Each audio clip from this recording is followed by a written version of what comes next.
नगरपालिकेने करून द्यायला पाहिजे. हा आता तर नगरसेवक पण नाही आहे. हा रस्ता एवढा खराब झालेला आहे.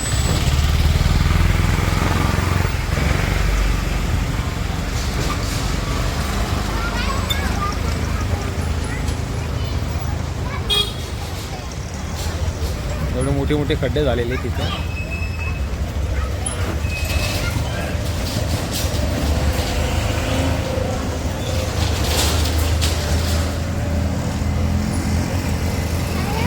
दुर्लक्ष करून ठेवलेलं नगरसेवकांनी आणि नगरपालिकेच्या लोकांनी.